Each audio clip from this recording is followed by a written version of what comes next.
толерантен тон и аргументи и участниците. Разделете се за контрола.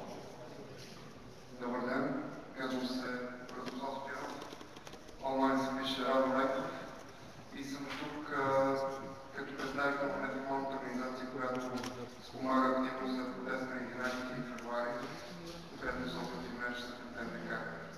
Извинете, господин Димитров, ще ви обърна гръб, защото трябваше да ги запитате. Само извинете да се представихте. Радослав Стоянов.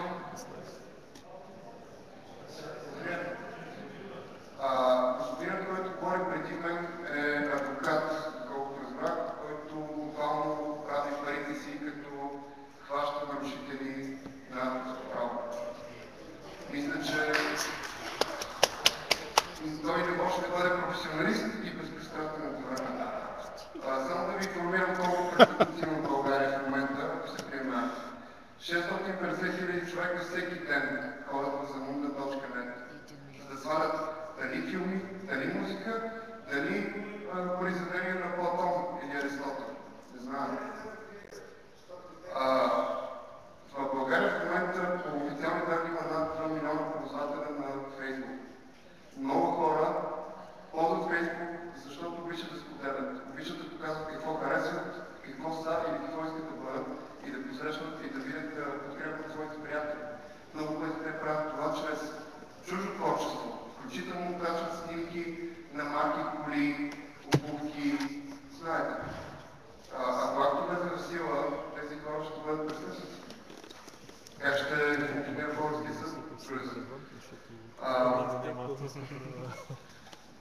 Няма нищо лошо всеки да получава заслуженото си. Само, че нека това да бъде страната на всички, правата на всички.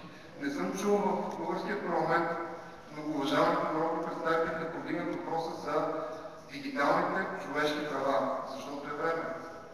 Нека първо да осигурим гражданските права онлайн, а след това търговските, кога всичко става бизнес. Още нещо, което не се изказва от мен до сега. Съжалявам, господа народни представители, съжалявам мои сънародници, но твърде често в България, особено колко по-високо се отива, ни се дава причина да не вярваме, да няма доверие. Дори нещо, което е измислено да прави добро, да му мрът голи артистия глад, както казва господин Беждершилов, може да бъде използвано за зло. Защото този член, който вие цитирахте, 27 точка, алинея 4, предвижда действия на база на подозрение за наречено.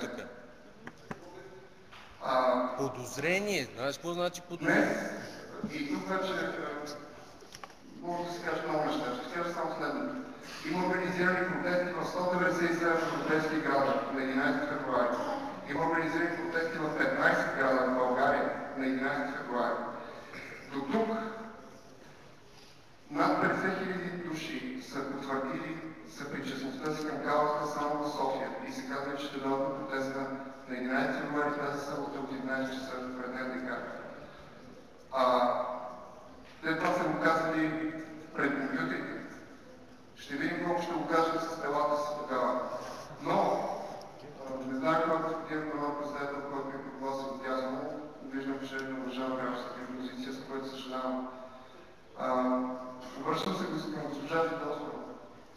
Госпожо Фидосова, това не е искрено темата, тъй като в крайна сметка говорим за едно оръжие, което се наричахте, което може да се здобие българските власти.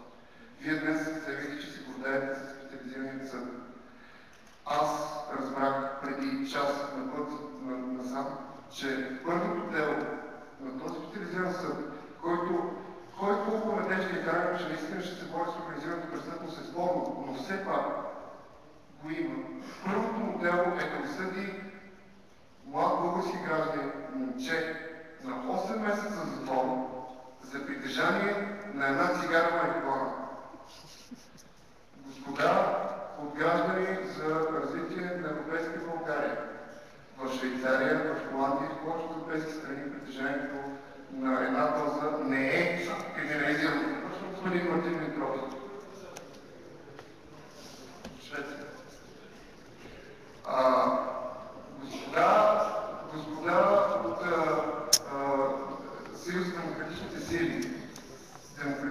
това, което се случва в момента. Това е абсурд, че въобще обсъждаме.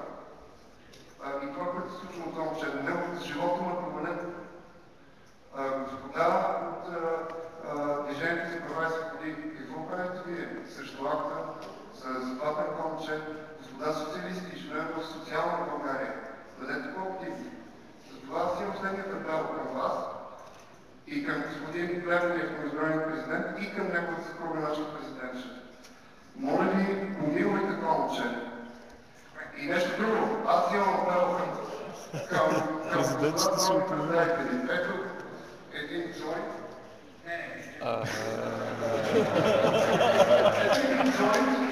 Айде, това ще влезе в новините. А това е усра каузата. Който няма представител, ще се застъпи за съдбата на това момче.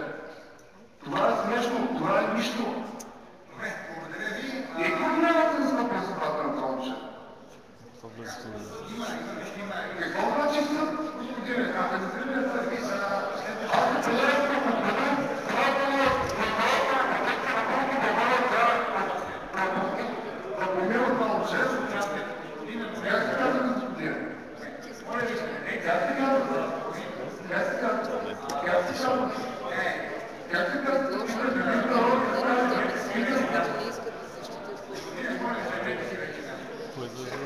Човек кара дрога в парламента, не е нещо това.